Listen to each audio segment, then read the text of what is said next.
देब्रे छ कि मुटु मेरो दाहिने रहेछ, बिर्सिएछु दुख्दा दुख्दै कहाँ गएछ।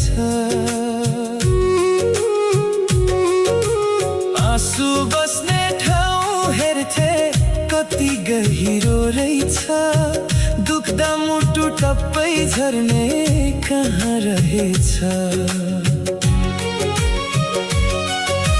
हँसेको छु बाहिर यति भित्र कसले देख्छ, कसले बुझ्छ पीडा